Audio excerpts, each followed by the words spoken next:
Hello students, my name is Rohit Kushwaha. तो जैसा कि आपको याद होगा कि हम लोग लास्ट क्लास में केमिकल काइनेटिक्स के बारे में डिस्कस कर रहे थे, तो उसमें हम लोग हेडिंग पढ़ रहे थे factors affecting rate of reaction. ठीक है ना। उसमें मैंने बताया था कि जो रेट ऑफ रिएक्शन होता है वो डायरेक्टली प्रोपोर्शनल क्या होता है, स्टेबिलिटी ऑफ प्रोडक्ट होता है, और इनवर्सली प्रोपोर्शनल क्या होता है, स्टेबिलिटी ऑफ रिएक्टेंट होता है। मतलब प्रोडक्ट और रिएक्टेंट दोनों पे डिपेंड करता है रेट किसका, रिएक्शन का रेट। ठीक है ना। और होमोजीनियस रिएक्शन है कि हेट्रोजीनियस है, उस पर भी डिपेंड करेगा।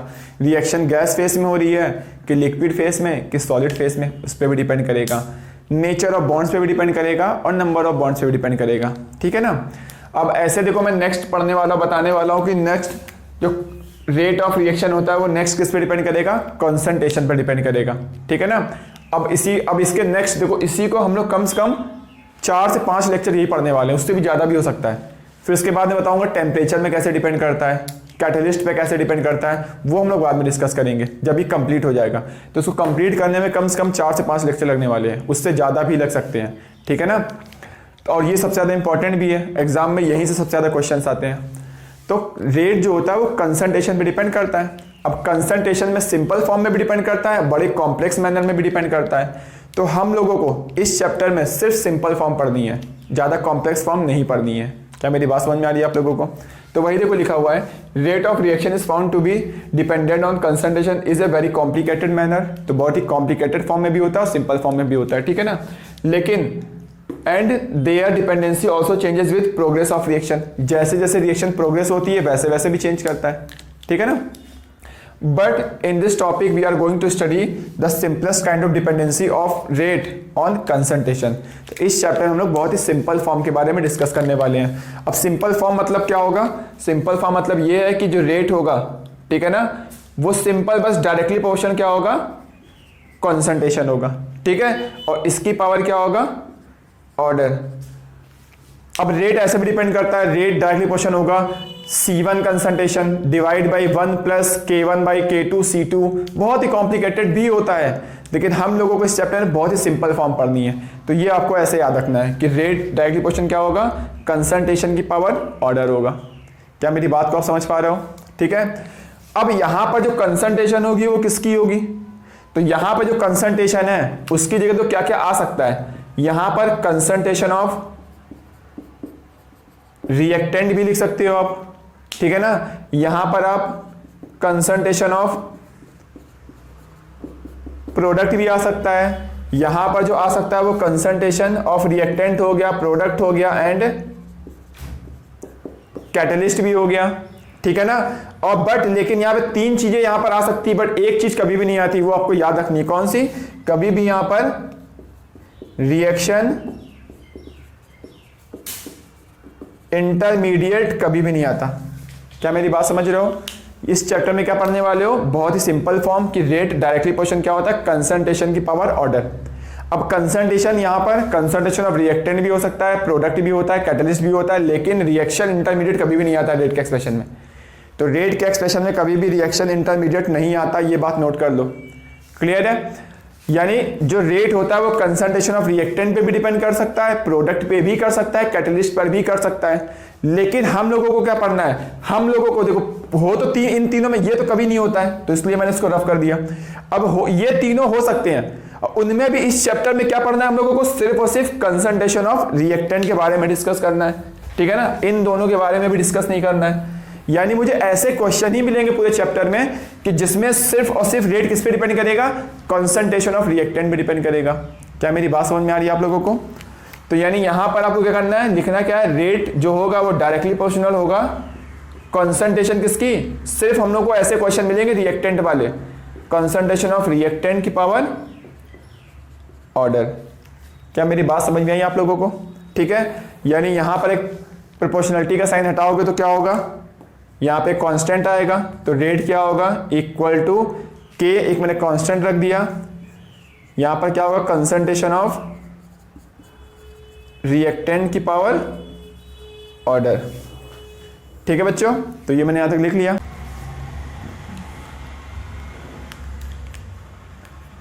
तो बच्चों देखो, जैसा कि अभी मैंने आप लोगों को बताया कि जो रेट होता है वो कंसंट्रेशन पे बहुत ही सिंपल फॉर्म में भी डिपेंड करता है और बहुत ही कॉम्प्लेक्स फॉर्म में भी डिपेंड करता है। लेकिन इस चैप्टर में हम लोगों को क्या पढ़ना है, बहुत ही सिंपल फॉर्म के बारे में पढ़ना है। सिंपल फॉर्म मतलब रेट जो होगा वो डायरेक्टली प्रोपोर्शनल क्या होगा, वो कंसंट्रेशन। अब यहाँ पर जब भी रेट ला एक्सप्रेशन लिखते हैं, ठीक है, सिंपल फॉर्म में भी वहां पे कंसंट्रेशन ऑफ रिएक्टेंट भी आ सकता है, कंसंट्रेशन ऑफ प्रोडक्ट भी आता है और कैटलिस्ट भी आता है, ठीक है ना। आते तो तीनों ही हैं, कभी भी रिएक्शन इंटरमीडिएट नहीं आता है, मैंने भी बताया आपको। तो अब रिएक्टेंट भी आता है, प्रोडक्ट की कंसंट्रेशन भी आती है और कैटलिस्ट भी आता है। तो आपको यहाँ पे क्या लेना है, तो हम लोगों को बहुत ही सिंपल फॉर्म में भी क्या पढ़ना है, कंसंट्रेशन ऑफ रिएक्टेंट के बारे में सिर्फ पढ़ना है।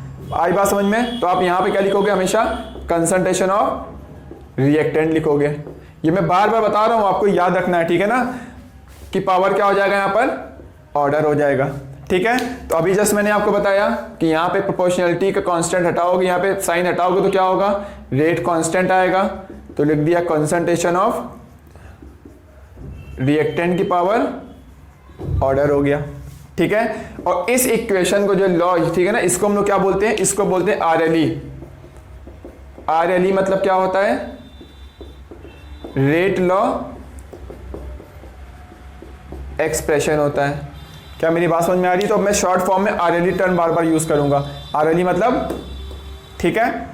अब अच्छा देखो, यहां पर जो K होता है, K मतलब क्या होता है, इसको हम लोग बोलते हैं रेट कांस्टेंट। तो ये कांस्टेंट, इसको क्या बोलते हैं, रेट कांस्टेंट बोलते हैं। और इसके बारे में भी हम लोग डिटेल में डिस्कस करने वाले हैं अभी, ठीक है।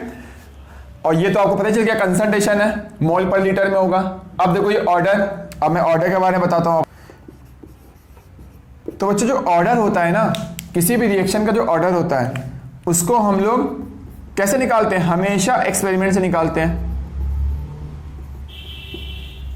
तो ये क्या होता है, एक्सपेरिमेंटल होता है ऑलवेज। हमेशा हम लोग ऑर्डर, किसी भी रिएक्शन का ऑर्डर को एक्सपेरिमेंट से निकालते हैं। कभी भी रिएक्शन को देख के आप उसका ऑर्डर नहीं बता सकते, ठीक है ना। आगे भी हम लोग ऑर्डर कैलकुलेट करेंगे, बट जिस मेथड से कैलकुलेट करेंगे वो सारे के सारे क्या होंगे, एक्सपेरिमेंटल मेथड होंगे। और जो भी आपको डेटा दिया होगा वो सारा एक्सपेरिमेंटल डेटा होगा, ठीक है ना। तो ऑर्डर जो होगा हम लोग हमेशा एक्सपेरिमेंट से निकालेंगे, ठीक है। तो इसलिए ऑर्डर आपको हमेशा क्वेश्चन में दिया होगा ऑलवेज। तो बच्चों ऑर्डर अब क्या होता है, ऑर्डर की वैल्यू निगेटिव भी होती है, ऑर्डर की वैल्यू पॉजिटिव भी होती है, ऑर्डर की वैल्यू फ्रैक्शन में भी होती है। फ्रैक्शन मतलब क्या हो गया, 1/2, 1/3, 1/4, -1/2, -1/4, ठीक है ना। और जीरो मतलब क्या हो गया, जीरो। तो क्या होगा, ऑर्डर निगेटिव भी होता है, पॉजिटिव भी होता है, फ्रैक्शन में भी होता है एंड जीरो भी होता है। क्या मेरी बात आप लोगों को समझ में आ रही है। तो आपको ये समझ में आ गया कि RLE क्या होता है, आपको ये समझ में आ गया कि ऑर्डर आप देख कर नहीं बता सकते, ठीक है ना, वो हमेशा एक्सपेरिमेंट से निकालते हैं। तो ये वाला पॉइंट आप लोग हमेशा याद रखना। तो आगे भी हम लोग ऑर्डर कैलकुलेट करेंगे, बट वो सारे मेथड क्या होंगे, एक्सपेरिमेंटल मेथड ही होंगे, ठीक है। और वो डेटा भी क्या होगा, एक्सपेरिमेंटल डेटा होगा। खैर अब हम लोग इस पे आते हैं। तो जो K है, K को हम लोग क्या बोलते हैं, रेट कांस्टेंट बोलते हैं।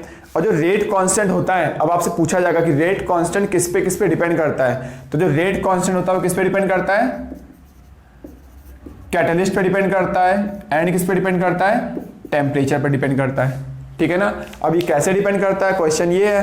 तो ये जब मैं आपको आर्हेनियस इक्वेशन आगे पढ़ाऊंगा तो वहां मैं बताऊंगा कि ये कैसे कैटलिस्ट और टेम्परेचर पे डिपेंड करता है। तो रेट क्या होता है, रेट कांस्टेंट पे डिपेंड कर रहा है, और रेट कांस्टेंट किस पे डिपेंड करता है, कैटलिस्ट पे और टेम्परेचर पर। तो रेट भी होगा वो किस पे डिपेंड करेगा, वो भी कैटलिस्ट और टेम्परेचर पे डिपेंड करेगा, ठीक है। तो नाम तो उसका कांस्टेंट है, बट फिर भी ये दो चीजों पे डिपेंड करता है, ये आपको याद रखनी है, ठीक है। ये कैसे डिपेंड करता है वो मैं आगे डिस्कस करूंगा, ग्राफ भी बनाऊंगा इसका, सब कुछ डिटेल में डिस्कस करूंगा। तो थोड़ा सा वेट करो, क्योंकि जस्ट अभी चैप्टर स्टार्ट हुआ है, ठीक है ना। अब देखो बच्चों, रेट कांस्टेंट की जो यूनिट होती है, ठीक है ना, इसकी यूनिट भी डिपेंड करती है ऑर्डर के ऊपर। अब कैसे डिपेंड करती है, चलो ये भी मैं बता देता हूं।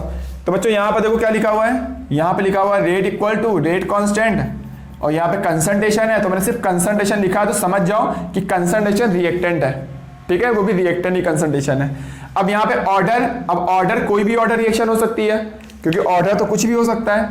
तो यहाँ बच्चों मैंने मान लिया कि n है, ऑर्डर किसी भी रिएक्शन का n ऑर्डर है, ठीक है, मैंने मान लिया ऐसा। अब n की वैल्यू कुछ भी हो जाएगी, तो जो वैल्यू होगी वो उठा के रख देना, ठीक है।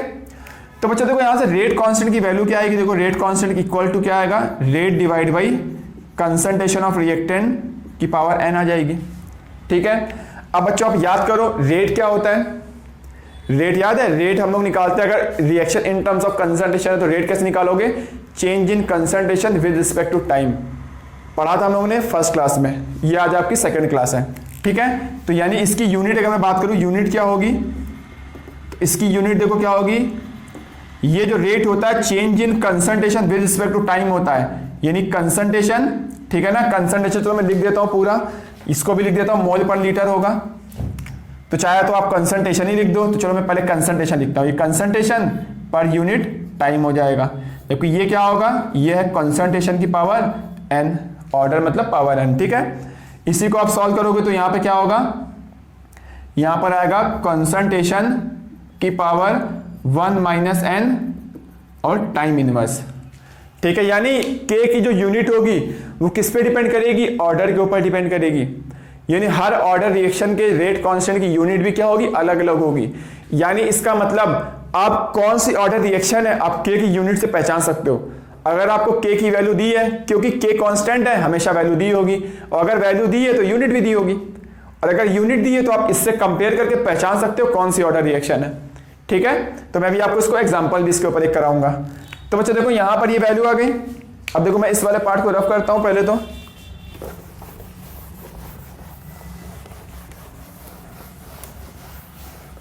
ठीक है।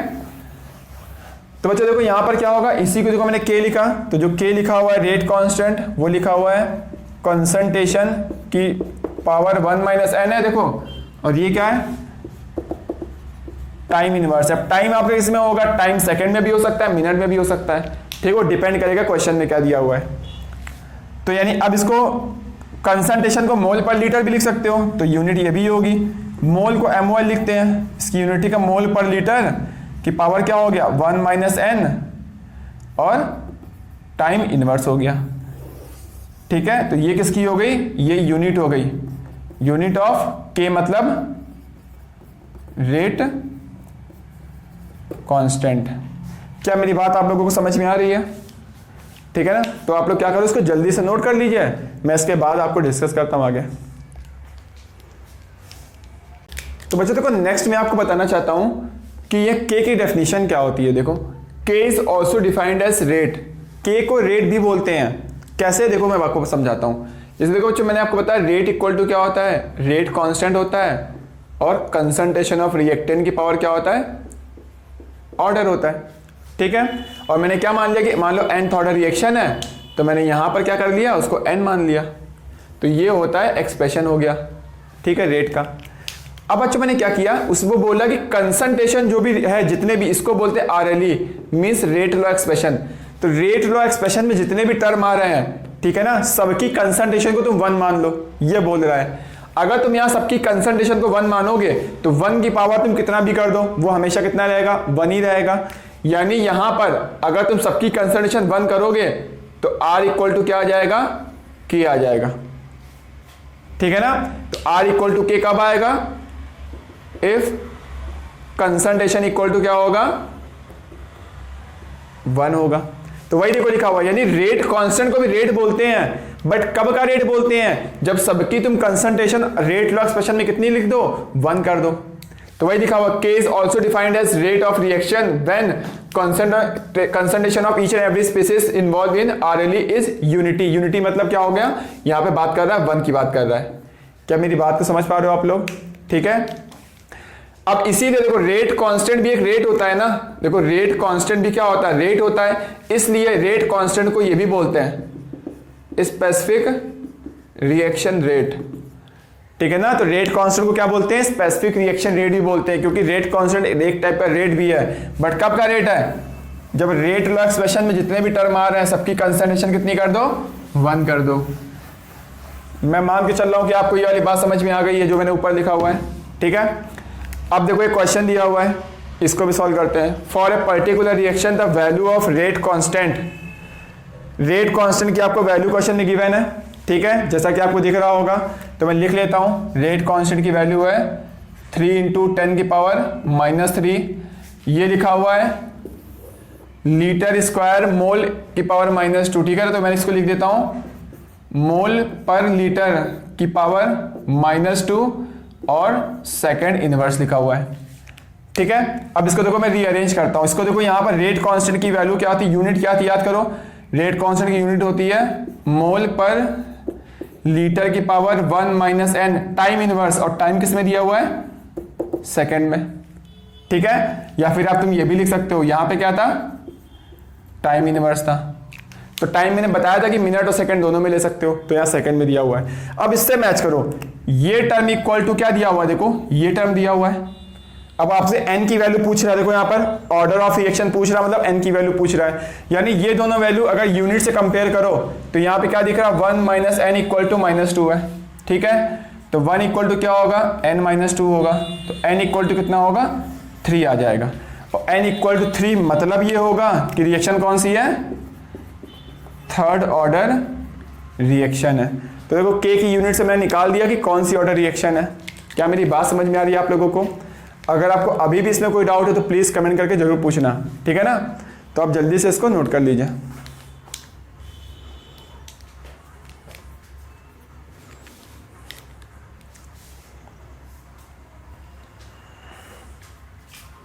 तो बच्चों देखो, थोड़ी देर पहले मैंने आपको बताया कि जो ऑर्डर होता है उसको हम हमेशा एक्सपेरिमेंट से निकालते हैं, ठीक है ना।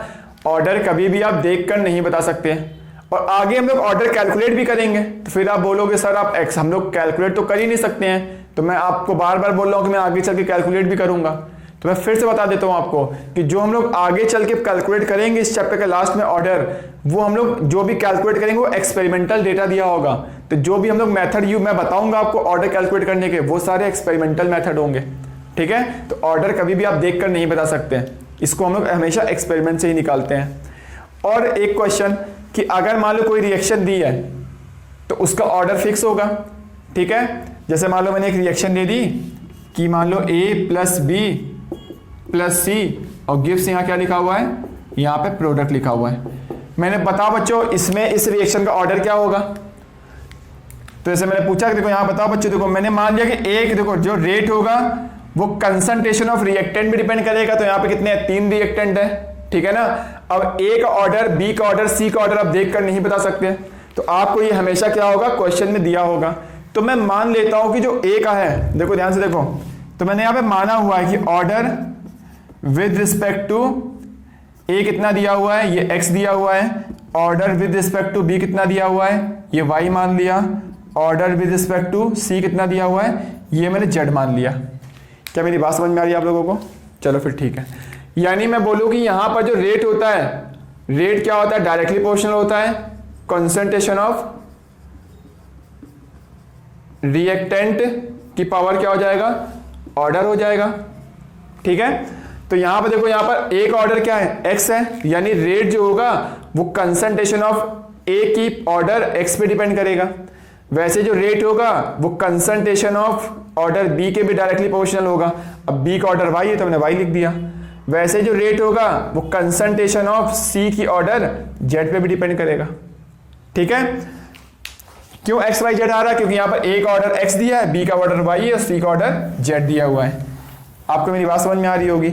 यानी कि इसको मैं ओवरऑल लिखूं तो क्या आएगा, जो रेट होगा कंबाइन करके लिखोगे तो ए पे भी डिपेंड कर रहा है, बी पे भी कर रहा है, सी पे भी कर रहा है, तो डायरेक्टली प्रोपोर्शनल क्या हो जाएगा, ए का ऑर्डर एक्स हो जाएगा और बी का ऑर्डर वाई हो जाएगा एंड सी का ऑर्डर जेड हो जाएगा। ठीक है, तो रेट इक्वल टू क्या होगा, एक प्रोपोर्शनलिटी साइन हटाओगे तो कांस्टेंट आएगा, तो ए का ऑर्डर क्या हो गया, एक्स हो गया, बी का ऑर्डर वाई हो गया और सी का ऑर्डर जेड हो गया। अगर आपसे पूछा जाए बताओ बच्चों ए का ऑर्डर बताओ कितना होगा, वो एक्स होगा, बी का ऑर्डर कितना होगा, वो वाई होगा और सी का ऑर्डर कितना होगा, वो जेड होगा।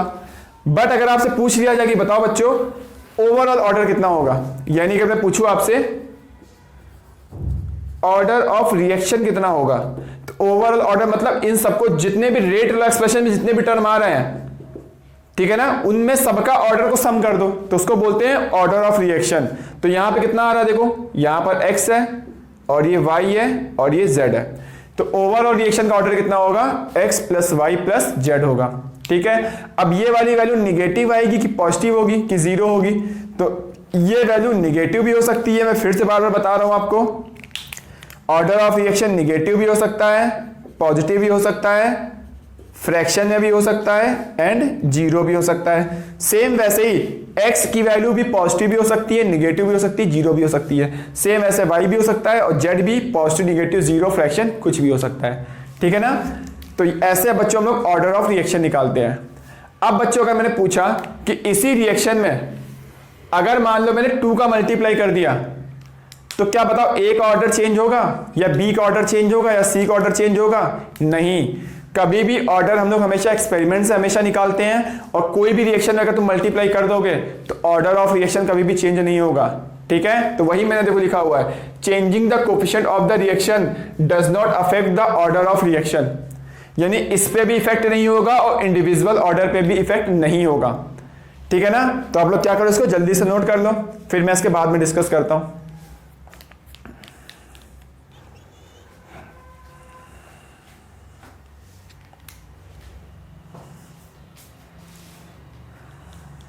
तो वैसे देखो नेक्स्ट मैं आपको बताना चाहता हूं कि रेट और रेट कांस्टेंट दोनों में डिफरेंस क्या होता है। ठीक है ना। तो पहला डिफरेंस की अगर मैं बात करूं कि इसकी डेफिनेशन और इसकी डेफिनेशन, दोनों की डेफिनेशन अलग अलग होती है। कैसे? या रेट की डेफिनेशन क्या थी? चेंज इन कंसंट्रेशन या फिर change in pressure with respect to time था, जबकि इसकी डेफिनेशन क्या थी? रेट कांस्टेंट तो एक कांस्टेंट है, या फिर उसको बोलते हो रेट कांस्टेंट भी एक टाइप का रेट है। कौन सा रेट है? जब रेट लॉ एक्सप्रेशन में सबकी कंसंट्रेशन को 1 कर दोगे। ठीक है ना। तो रेट कांस्टेंट भी एक टाइप का रेट होता है, इसलिए हम लोग इसको स्पेसिफिक रिएक्शन रेट भी बोलते हैं। ठीक है। तो एक तो डेफिनेशन का दोनों में डिफरेंस है, दूसरा डिफरेंस दोनों की यूनिट में होगा। तो दोनों की यूनिट क्या है? वो भी अलग अलग है। तो मैंने डेफिनेशन भी दोनों पहले बता चुका हूं और यूनिट भी मैंने दोनों की बता चुका हूं पहले। ठीक है। थर्ड डिफरेंस अगर मैं बात करूं कि बताओ बच्चों, रेट कांस्टेंट तो कांस्टेंट है, ठीक है ना, वो सिर्फ 2 चीजों पे डिपेंड करता है, टेम्परेचर और कैटलिस्ट। अब रेट क्या होगा? रेट कांस्टेंट पे डिपेंड करता ही करता है, मतलब रेट जो होता है वो टेम्परेचर और कैटलिस्ट पे डिपेंड करता ही करता है, लेकिन और भी बहुत सारी चीजों पे डिपेंड करता है। जैसे मैं आपको एग्जांपल की बात करूं, ये किस पे डिपेंड करेगा? डिपेंड्स ऑन, ये कंसंट्रेशन पे डिपेंड करेगा, जबकि ये कंसंट्रेशन पे डिपेंड नहीं करेगा क्योंकि कांस्टेंट ही है। ठीक है। फोर्थ अगर मैं बताऊं, ये किस पे और डिपेंड करेगा? तो डिपेंड्स ऑन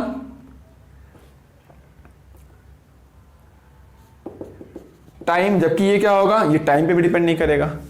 यानी रेट कांस्टेंट तो टेम्परेचर कैटलिस्ट पे करता है, तो ये टेम्परेचर कैटलिस्ट पे तो डिपेंड करेगा, लेकिन और भी बहुत सारी चीजों पे डिपेंड करेगा जो कि ये डिपेंड नहीं करता है। ठीक है। जैसे मैं 2 एग्जांपल बता दिए, कंसंट्रेशन और टाइम। क्या मेरी बात समझ में आ रही है आप लोगों को? तो आप लोग जल्दी से क्या करिए, इसको नोट कर लीजिए।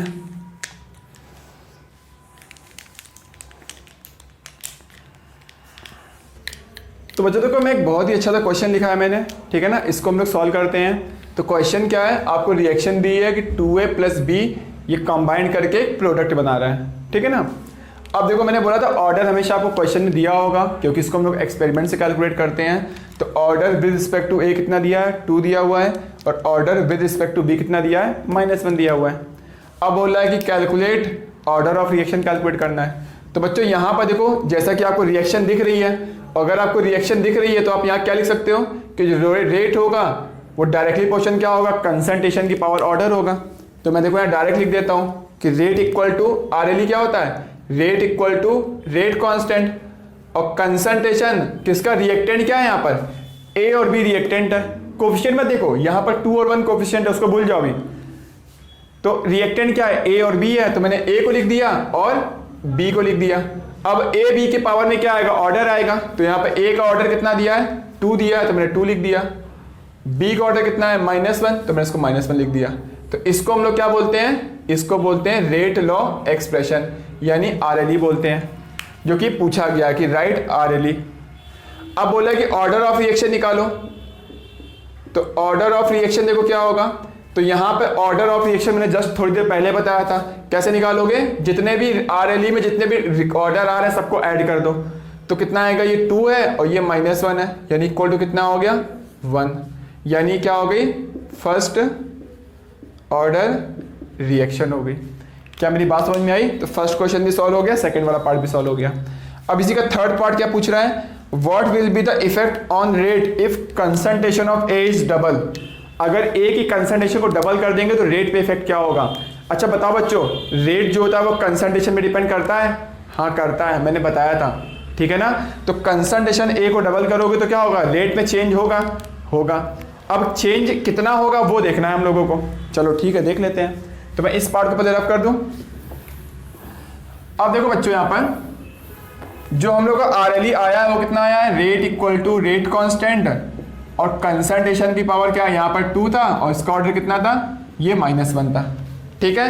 अब बोल रहा है कि ए को की कंसंट्रेशन को डबल कर दो, तो बच्चों देखो मैं इसको डबल कर दे रहा हूं। तो मैंने ए की जगह क्या लिख दिया, यहाँ पर 2a कर दिया। क्या वो बोल रहा बी को बारे में, बी के बारे में उसने कुछ नहीं बोला है, तो मैंने बी को वैसे ही लिखा रहने दिया। क्लियर है, चलो ठीक है। अब रेट कांस्टेंट तो सिर्फ डिपेंड करता है टेम्परेचर पे और कैटलिस्ट पे, तो ये तो कंसंट्रेशन पे डिपेंड ही नहीं करेगा, यानी रेट कांस्टेंट के का के ही रहेगा, इसमें भी कोई फर्क नहीं आने वाला है। क्लियर है। अब क्या रेट डिपेंड करता है कंसंट्रेशन पे? हाँ रेट डिपेंड करता है कंसंट्रेशन पर, तो कंसंट्रेशन चेंज करोगे तो रेट चेंज हो जाएगा। अब कितना होगा मुझे नहीं पता, तो मैंने इसको क्या मान लिया कि चेंज हो गया, कुछ R' हो गया। क्लियर है, चलो ठीक है।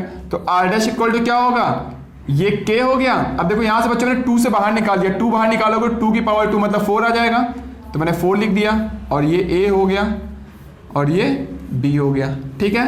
फिर इसको देखो मैं सही से रीअरेंज कर रहा हूँ, 4 मैंने पहले लिख दिया, ये K हो गया, ये A की पावर कितना है 2 है, और B की पावर कितना है -1 है।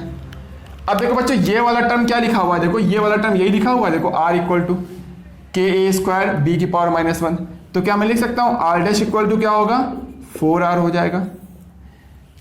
इसका मतलब क्या हो गया, जो रेट है वो कितना हो गया,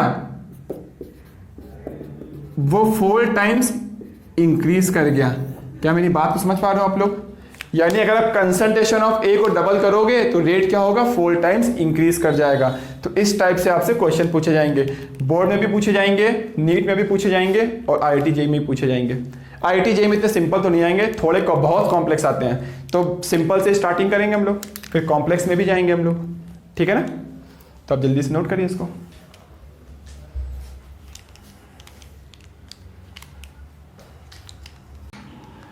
तो बच्चों देखो अभी हम लोगों ने फर्स्ट सेकंड थर्ड पार्ट इस क्वेश्चन का सॉल्व किया।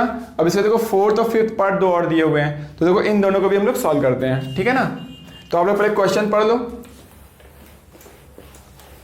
पढ़ लिया होगा आप लोगों ने। तो देखो बच्चों यहाँ पे लिखा हुआ है, फिर देखो ऑर्डर और ये दिया हुआ था, तो मैंने सेम वैसे ही रिएक्शन को लिख लिया, ठीक है ना। तो मैं देखो सेम वैसे ही कर देता हूँ, कोई चेंज नहीं किया अभी तक तो मैंने।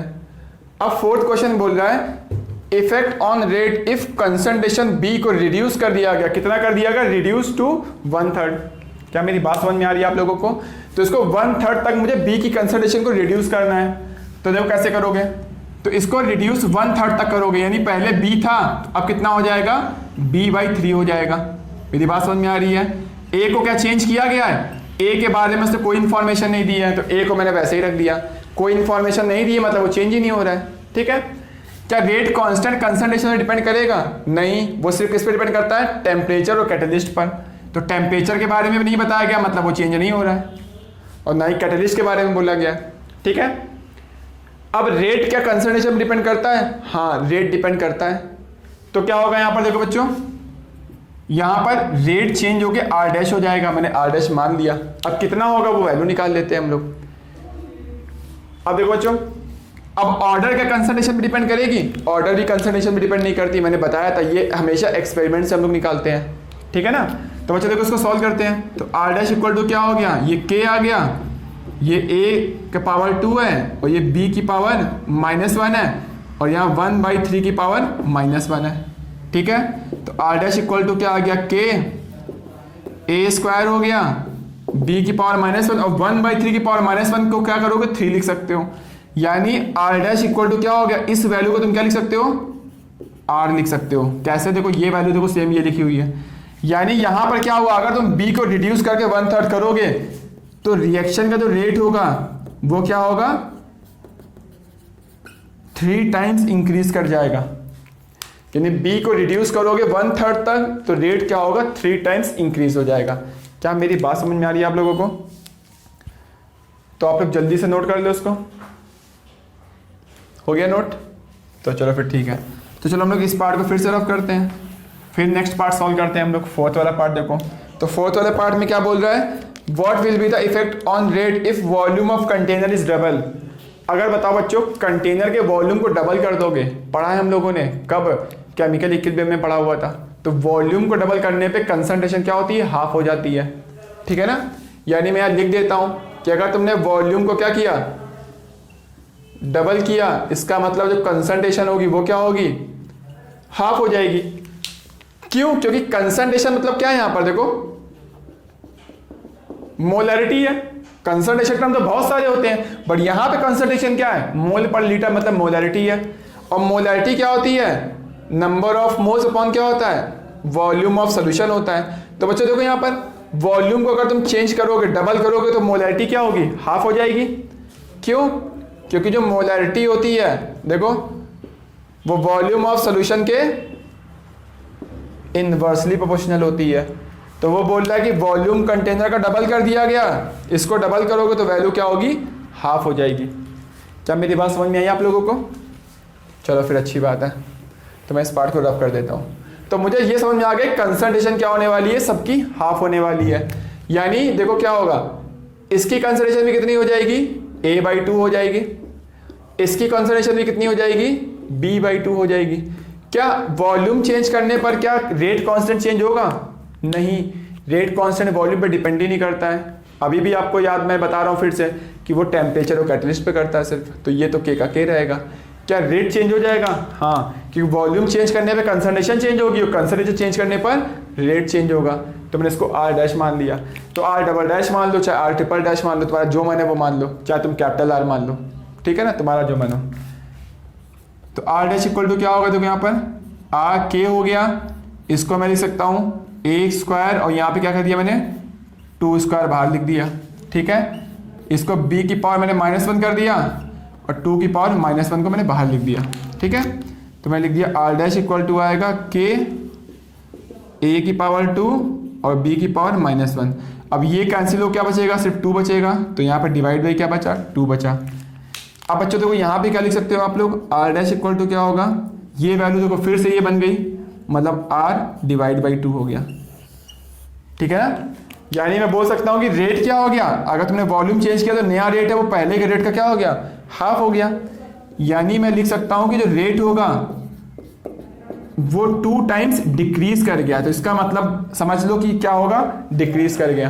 तो 2 टाइम्स डिक्रीज कर गया। कब, जब वॉल्यूम क्या कर दिया आपने, डबल कर दिया, ठीक है ना। तो मैं मान के चल रहा हूँ कि आपको समझ में आ गया होगा। अब बच्चों इस क्वेश्चन को हम लोग एक शॉर्टकट तरीके से भी सॉल्व कर सकते हैं। अब शॉर्टकट तरीके से कैसे सॉल्व करेंगे वो भी मैं आपको बता देता हूँ। मैं सिर्फ 5th वाले पार्ट की बात कर रहा हूँ, ये वाला पार्ट। तो देखो बच्चों, जो कंसंट्रेशन होती है वो क्या होती है, वॉल्यूम के इनवर्सली प्रोपोर्शनल होती है। तो आप देखो यहाँ पर, अगर तुम कंसंट्रेशन अब कैसे चेंज होगी वो ऑर्डर पे डिपेंड करेगा। यानी मैं ये बोल सकता हूँ, चेंज इन रेट जो होता है वो डायरेक्टली प्रोपोर्शनल क्या होता है, चेंज इन वॉल्यूम की पावर। क्योंकि वॉल्यूम इनवर्सली क्यों, क्योंकि चेंज जो होगा चेंज इन रेट। तो मैं इसको सही से लिख देता हूं। तो बच्चों यहां मैं एक लिखना क्या चाहता हूं, चेंज इन रेट जो होगा वो डायरेक्टली प्रोपोर्शनल होगा। अब चेंज इन रेट, रेट क्या होगा, डायरेक्टली प्रोपोर्शनल कंसंट्रेशन पे है, और कंसंट्रेशन इनवर्सली प्रोपोर्शनल क्या होती है, वॉल्यूम होती है। तो देखो मैंने वॉल्यूम कर दिया, और कंसंट्रेशन की ये, तो यानी ये कंसंट्रेशन आ गया। अब उसकी पावर क्या, ऑर्डर होता है, मतलब मैंने यहाँ पे क्या लिख दिया, ऑर्डर लिख दिया। यानी अगर आपको देखना है कि रेट कैसे चेंज होगा तो वो यहाँ से आप डायरेक्ट निकाल सकते हो। कैसे निकाल सकते हो, देखो यहाँ पर चेंज इन रेट जो होगा, ठीक है, वो कितना चेंज रेट होगा। तो देखो यहाँ पर चेंज इन वॉल्यूम कितना किया गया, डबल किया गया, की पावर ऑर्डर ऑफ रिएक्शन। अब देखो ऑर्डर ऑफ रिएक्शन कितना है, ऑर्डर ऑफ रिएक्शन 1 है। यानी क्या होगा, इसका ऑर्डर 1 हो जाएगा, ठीक है ना।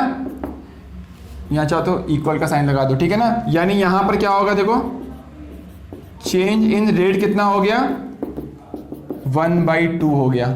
क्या मेरी बात समझ पा रहे हो आप लोग, या फिर प्रोपोर्शनलिटी लगाओ, ज़्यादा सही रहेगा, ठीक है ना, इक्वल मत लगाओ।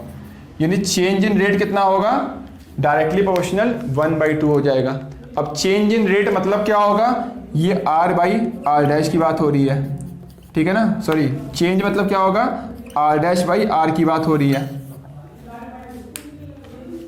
अच्छा देखो अभी जो मैंने पांचों क्वेश्चन डिस्कस किए हैं, तो फिफ्थ क्वेश्चन का एक शॉर्टकट भी मैं आपको बता देता हूँ, ठीक है ना। आप जब बहुत ज़्यादा प्रैक्टिस कर लोगे तो शॉर्टकट भी आप यूज़ कर सकते हो, इससे आसानी से देखो आ जाएगा, इतना मुझे कैलकुलेशन नहीं करना पड़ेगा। तो देखो कैसे करेंगे, तो देखो बच्चों यहाँ पर जो रेट होता है वो आप ध्यान से देखो, डायरेक्टली प्रोपोर्शनल कंसंट्रेशन होता है, और कंसंट्रेशन क्या होता है, वो इन्वर्सली प्रोपोर्शनल वॉल्यूम होता है।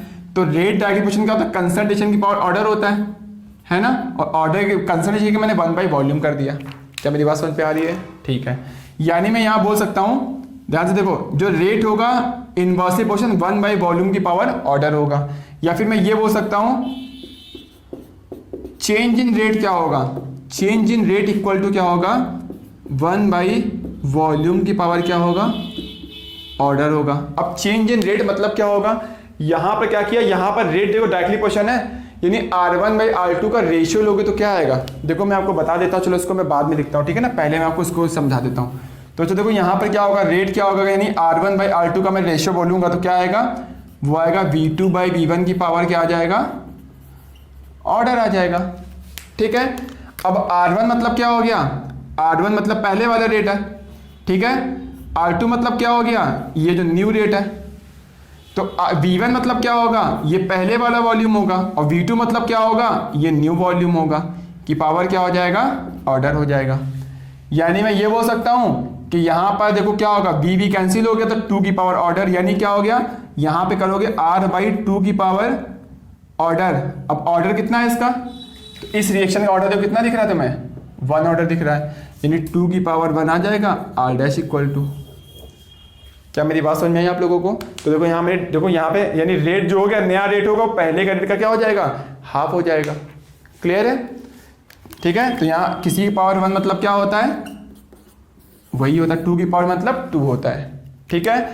यानी मैं इसको देखो ऐसे भी लिख सकता हूँ, मैं इस पार्ट को रफ करूँ तो देखो यहाँ मैंने एक फॉर्मूला क्या बनाया, इसको मैं बोल रहा हूँ कि यहाँ पे देखो R डैश बाई R की वैल्यू क्या होगी, वो आएगी 1/2, ठीक है ना। यहाँ देखो R डैश बाई R ये आया था, एक्चुअल में यहाँ पर क्या था, 1 लिखा था, और 1 के पास ये 1 क्यों आया था, क्योंकि एक्चुअल में यहाँ पे क्या लिखा हुआ था, यहाँ पे ऑर्डर लिखा था, यानी इसकी पावर क्या हो गया, ऑर्डर हो गया। यानी मैं इसको लिख सकता हूँ change in rate equal to क्या होगा, 1